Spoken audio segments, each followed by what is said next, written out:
Episode की starting होती है और हमें 500 साल बाद एंसेस्ट्रल गोड सेट के ट्रेजर लैंड का सीन दिखाया जाता है, जहां पर अलग अलग रेसिस से कई सारे जीनियसिस अपना अपना लक आजमाने के लिए यहाँ पर ट्रेजर्स को ढूंढने के लिए आए होते हैं। और कहा जाता है कि यहाँ पर मौजूद सारे के सारे ट्रेजर्स सुप्रीम लेवल के हैं।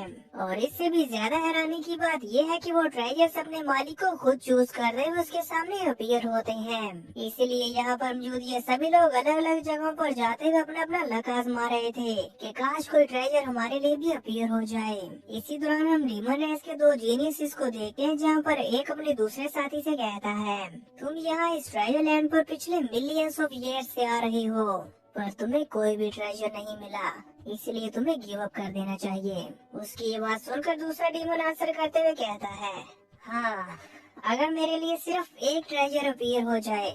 इससे पहले कि वो आगे भी कुछ कह पाता, तभी वहाँ पर लुआ फेंग बड़ी तेजी के साथ आसमान को चीरते हुए ट्रेजर लैंड की पीक की तरफ बढ़ रहा होता है। फेंग के फ्लाई करने की स्पीड को नोटिस करते साथ ही सभी के सभी वॉरियर्स उसे देखते हुए कहते हैं, ये तो ब्लेड रिवर किंग है, वो भी यहाँ पर आ गया। तभी फिर हम मैकेनिकल रेस के एक जीनियस को देखते हैं, जो फेंग को देखते हुए कहता है, 9 अदर टाइम एंड स्पेस से वापस आने के बाद इसे पिछले 500 ईयर से नहीं देखा गया है, और अब ये अचानक से अपीयर होते हुए सीधा ट्रेजर लैंड की तरफ आ गया। इसी के साथ सीन कट होता और इधर हम फीजिंग किंग को देखते हैं, जो कि ट्रेजर आइलैंड में ही मौजूद था, और वो भी लुओ फेंग को सीधा माउंटेन पीक की तरफ जाता हुआ देख रहा होता है। उसका एक साथी उसके करीब आते हुए उससे कहता है, ये ब्लेड रिवर किंग तो सीधा हाईएस्ट पीक की तरफ जा रहा है। इस ह्यूमन के सपने तो बहुत बड़े हैं। फीजिंग किंग, तुम्हें क्या लगता है, क्या वो ट्रेजर को हासिल कर पाएगा? इस पर तो फीजिंग किंग अपने साथी की बात सुनने के बाद लुओ फेंग की तरफ देखते हुए गुर्राने लगता है। तभी हम फेंग को देख पाते हैं, जो कि फ्लाई करते साथ साथ अपने मन में सोचते हुए हमें बताता है, मेरे थर्ड क्लोन को कंप्लीट होने में अब सिर्फ 100 इयर्स बाकी बचे हैं, और पिछले गुजरे इन 500 सालों में मेरी स्पेस लॉ की अंडरस्टैंडिंग अब काफी ज्यादा तेजी के साथ बढ़ी है। इसीलिए मैं ब्रेक थ्रू करने से पहले ये ट्राई करना चाहता था कि क्या ट्रेजर लैंड पर कोई ऐसा ट्रेजर है जो एक वर्ल्ड मास्टर लेवल सक्सेसर के लिए छोड़ा गया हो और मेरे यहाँ पर आने से ट्रिगर हो जाए। ये सोचते साथ ही फिर फैन ट्रेजर लैंड की एक जगह पर उतरकर खड़ा हो जाता है, पर उसके वहाँ पर खड़ा होने के बावजूद भी यहाँ पर कोई भी ट्रेजर ट्रिगर नहीं हुआ था। वह बाता भी इधर उधर देखते हुए ढूंढने की कोशिश करती है कि शायद कोई ट्रेजर ट्रिगर हुआ हो, पर उसकी उम्मीदों पर पानी फिर जाता है, इसलिए वो काफी निराश हो गई थी। पर फैंग उस पर ध्यान न देते हुए आगे बढ़ते हुए दूसरी जगह को ट्राई करने लग गया था। फीजिंग किंग फैंग को अलग अलग जगहों को एक्सप्लोर करता हुआ देखकर मुस्कुराते हुए वहाँ से पीछे जाते हुए अपने साथियों से कहता है, इसे यहाँ से कुछ नहीं मिलने वाला। वहीं इधर हम फैंग को देखते हैं, जो दूसरी जगह पर जाता है, पर यहाँ पर भी कोई ट्रेजर ट्रिगर नहीं होता। ये देखकर तो फीजिंग किंग के साथी हंसते हुए कहते हैं, हा हा, दूसरी जगह पर भी कोई रिएक्शन नहीं हुआ। फैंग नहीं रुकता, वो अलग अलग जगह को एक्सप्लोर करते हुए अपने लक को आजमाने की कोशिश कर रहा था, पर वो बाता तो काफी ज्यादा उम्मीदें लिए होती हैं कि कोई ना कोई ट्रेजर तो मिल ही जाएगा, लेकिन हर बार उस बेचारी की उम्मीदों पर पानी फिरता जा रहा था। फैंग को इतनी सारी जगह को एक्सप्लोर कर लेने के बावजूद भी फेल होता हुआ देखकर वहाँ पर मौजूद सभी लोग जोर जोर से उस पर हंस रहे थे, पर फैंग उन पर जरा भी ध्यान नहीं देता। अब तो फीजिंग किंग भी हंसते हुए कहता है, लिटिल ब्लेड रिवर किंग, अब तुम्हें अपनी कैपेबिलिटी और वर्थ का पता चल जाएगा। इधर हम देख पाते हैं कि ऑलमोस्ट सारी जगहों को एक्सप्लोर कर लेने के बाद वो बाता फ्रस्ट्रेट होते हुए कहती है, किसी ट्रेजर को एक्टिवेट कर पाना कितना ज्यादा मुश्किल है। और फिर वो एक जगह की तरफ अपनी फिंगर पॉइंट करते हुए कहती है, अब बस वो लास्ट पॉइंट बाकी बचा है। इस पर फैंग उस जगह की तरफ आगे बढ़ते हुए वो बाता से कहता है, कोई बात नहीं, मैं बस अपना लक आजमा रहा हूँ। ये कहने के बाद फिर फैंग जैसे ही उस लास्ट बची हुई जगह पर लैंड करता है, तो फौरन से वहाँ पर ट्रेजर ट्रिगर हो चुका था। इसी के साथ उसके पाँव के नीचे मौजूद जमीन के अंदर से गोल्डन कलर की रोशनी निकलना शुरू हो जाती है। बाकी सभी जीनियस को भी इसका एहसास हो गया था। सबसे पहले हमें यहाँ पर फीजिंग किंग को दिखाया जाता है, जो फौरन से टेलीपोर्ट होते हुए कहता है, आखिर ये कैसे पॉसिबल है? उस ट्रेजर के सामने आने से पहले ही यहाँ इस ट्रेजर आइलैंड में मौजूद सारे के सारे जीनियस फैंग के उस माउंटेन पीक के आसपास आकर खड़ा होना शुरू हो जाते हैं। यहाँ फ्रीजिंग किंग को तो अभी भी यकीन नहीं हो रहा था कि लुओ फैंग की वजह से ये ट्रेजर ट्रिगर हुआ होगा, इसलिए वो अपने साथियों से कहता है ये जरूर कोई और होगा जिसके लिए ये ट्रेजर ट्रिगर हुआ है। इसके बाद फिर हमें उस माउंटेन पीक पर और भी वॉरियर्स को दिखाया जाता है, जिनमें से एक तो इस ट्रेजर के ओपन होने की वजह से काफी ज्यादा डर चुका था, इसीलिए वो ट्री के साथ चिपकता हुआ अपने आप को बचाने की कोशिश करने लग गया था।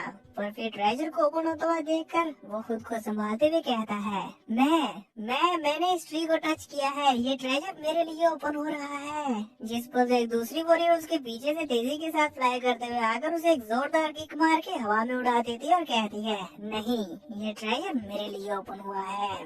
इस बात पर बहस करते हुए ये दोनों ही एक दूसरे से टकराने लगते हैं। पर तभी आसमान में मौजूद अरोरा लेक के अंदर से कई सारी एनर्जी बीम्स इस माउंटेन पीक की तरफ आने लगती है, जिन्हें इतनी तेजी के साथ अपनी तरफ आता हुआ देखकर फैंग तो हैरान हो गया था, जबकि वो बात वहाँ से 9 तो 11 हो जाती है।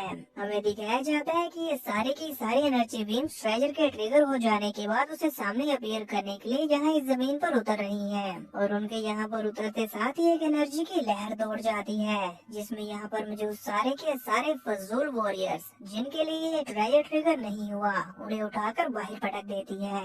और अब वहाँ पर सिर्फ लुओ फैंग ही बाकी बचा था, जिसे ये एनर्जी कुछ भी नहीं कहती। ये नजारा सच में देखने लायक होता है, क्योंकि ट्रेजर के अपीयर होते साथ ही अरोरा लेक भी वहाँ पर काफी ब्यूटीफुल व्यू बना चुकी थी। सभी लोगों के यहाँ पर बाहर फेंक देने के बाद फ्रीजिंग किंग का साथी कहता है देखो, सिर्फ ब्लेड रिवर किंग अभी भी वहाँ पर बाकी बचा है।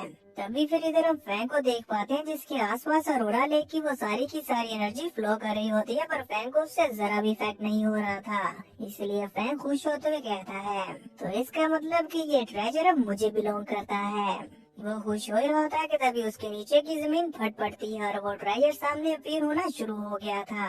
इसी के साथ फिर हमें देखने को मिलता है कि वो ट्रेजर असल में एक स्टोरी रिंग है। उसे देखते हुए तो फैंग की भी आंखें चमक उठी थी। बाहर मौजूद वॉरियर्स आपस में बातें करते हुए कहते हैं यहाँ इस ट्रेजर आइलैंड पर अपीयर होने वाले सभी ट्रेजर्स सुप्रीम लेवल ट्रेजर्स की वैल्यू रखते हैं।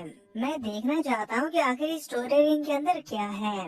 इसके बाद फिर हम फ्रीजिंग किंग को देख पाते हैं, जो कि फैंग से काफी ज्यादा जेलस होते हुए अपने मन में कहता है ब्लेड रिवर किंग, मैं तुम्हें डेफिनेटली बाद में दिखाऊंगा कि इंसान की अपनी स्ट्रेंथ सबसे अहम है।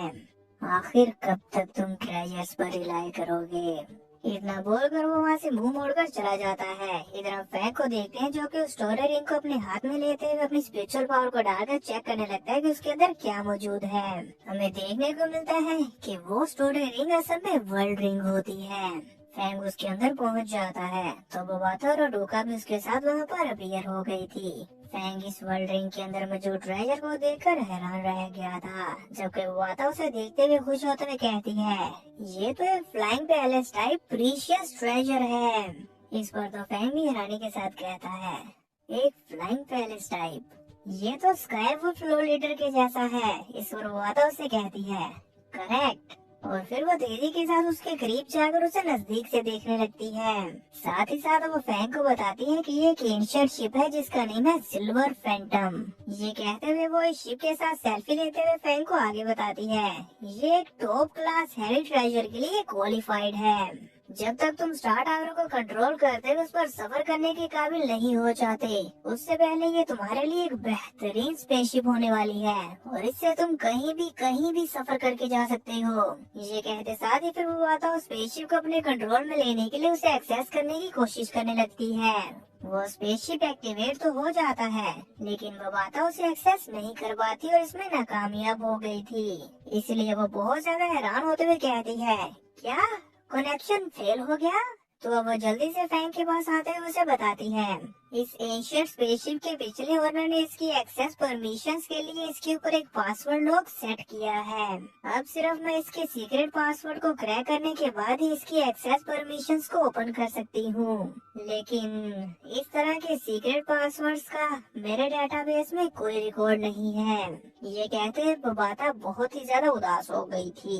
ऐसा इसलिए क्योंकि वो भी जल्दी से जल्दी स्पेसशिप को एक्सपीरियंस करना चाहती थी, पर अभी के लिए वो ऐसा नहीं कर पाएगी।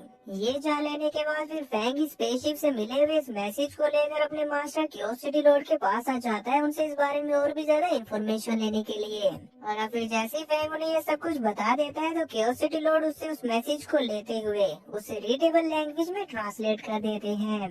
इसी के साथ फिर हम भी उसे पढ़ पाते हैं जिसमें लिखा हुआ था, मैं यूनिवर्स की स्टार्टिंग में बिना अपनी मदर और फादर के अकेला पैदा हुआ। मेरा कोई साथी नहीं था, ना ही कोई रेस, ना ही कोई क्लैन। और मुझे इस बात का बहुत ही अफसोस है कि मेरे पास कोई भी इनहेरिटर नहीं है जिसे मैं अपनी ये स्पेसशिप पास डाउन कर सकूं। इसीलिए मैं अपनी सिल्वर फैंटम इल्यूजन शिप को आने वाली फ्यूचर जनरेशंस के लिए एज अ गिफ्ट छोड़कर जा रहा हूँ। Chang Fang. स्पेसशिप के ओनर के इस मैसेज को रीड करते साथ ही सिटी लॉर्ड कहते हैं, तो ये वो है। अब क्योंकि फैंग स्पेसशिप के ओनर के बारे में कुछ भी नहीं जानता था, तो इस मैसेज को रीड करने के बाद वो क्यूरियोसिटी लॉर्ड से पूछता है, ये सीनियर चैंग फैंग कौन है? इस पर हम मास्टर क्यूरियोसिटी लॉर्ड फैंग को बताना शुरू करते हैं। Chang Fang ancestral god set के one of the 8 initial beast gods में से एक है। वो उन बाकी सभी बींग्स के जैसे नहीं है जो कि कल्टीवेशन के थ्रू बीस्ट गॉड्स बने, बल्कि वो तो यूनिवर्स की स्टार्टिंग में सोर्स लॉ की पावर्स के साथ फ्यूज्ड होते हुए मैनिफेस्टेड बीस्ट गॉड बने। A natural born beast god. वो एक्सट्रीमली पावरफुल थे, और क्योंकि natural born beast god universe के एसेंस से पैदा होते हैं, इसीलिए उनके स्केल्स, फेदर्स और ब्लड में एक्स्ट्रॉर्डिनरी इफेक्ट्स होते हैं, जिसके चलते वो पावरफुल वॉरियर्स की नजर में प्रीशियस ट्रेजर्स हैं। तुम जो ब्लड लुआ क्रिस्टल्स यूज कर रहे हो, वो भी नेचुरल बोर्न बीस्ट गॉड की छोड़ी हुई एनर्जी से ही बन रहे हैं। इस बात से ही तुम गैस कर पाओगे कि चैंग फैंग की फेथ क्या रही होगी। इस पर तो लुओ फैंग भी हैरानी के साथ अपने मन में कहता है, ब्लड लुओ वर्ल्ड के बीस्ट गॉड को भी पावरफुल फाइटर्स ने घेर कर जान से मार डाला था, तो इसका मतलब कि सीनियर चैंग फैंग भी। इस पर मास्टर क्यूरियोसिटी लॉर्ड फैंग को कहते हैं, वो काफी लंबे समय पहले ही मारे गए थे। इस पर तो गुस्से में फैंग अपने पंच बनाते हुए कहता है, even natural born beast god होने के बावजूद भी वो यूनिवर्स के लॉ ऑफ सर्वाइवल से नहीं बच सके, जहाँ ताकतवर कमजोर को खा जाता है। उसकी ये बात सुनकर मास्टर क्यूरियोसिटी लॉर्ड फैंग की तरफ पलटते हुए उससे कहते हैं, हम ह्यूमंस के लिए भी ये सेम है। लुओ फैंग, तुम हमारी रेस के फ्यूचर पिलर हो, और हमारी रेस को प्रोटेक्ट करने के लिए तुम्हें अपनी स्ट्रेंथ को इंश्योर करना होगा। मैं जानता हूँ कि अभी तुम अनडैंग लेवल पर ब्रेक थ्रू करने के काफी करीब हो, लेकिन सिर्फ पहले तुम अपने लाइफ जी लेवल को बढ़ाने के बाद ब्रेक थ्रू करते हुए हाईएस्ट स्टार्टिंग पॉइंट पर खड़े हो पाओगे। फैंग को मास्टर की बात अच्छे से समझ आ गई थी कि पहले उसे अपने लाइफ जीन लेवल को बढ़ाना है, उसके बाद अनडैंग लेवल पर ब्रेक थ्रू करना है। वह भी इतना सोच ही रहा था कि तभी मास्टर क्यूरियोसिटी लॉर्ड उसे कुछ ट्रेजर्स देते हुए कहते हैं, ये है बीस्ट गॉड ब्लड। इस ब्लड का हर एक कतरा 100 ब्लड लुओ क्रिस्टल्स को रिफाइन करके बना है। इस पर तो फैंग चौंकते हुए कहता है, 100 ब्लड लुओ क्रिस्टल्स, और फिर वह जल्दी से उस ब्लड को देखने लग गया था। तभी मास्टर आगे बताते हैं, ब्लड लुओ क्रिस्टल्स के मुकाबले में बीस्ट गॉड ब्लड की पावर को एब्जॉर्ब करना आसान है। और फिर वो बताते हैं कि ऑर्डिनरी ह्यूमन वॉरियर के लाइफ जीन लेवल की मैक्सिमम 100 टाइम उसकी लिमिट होती है। लुओ फैंग, मुझे उम्मीद है कि तुम इस लिमिट से कहीं ज्यादा आगे बढ़ सकते हो।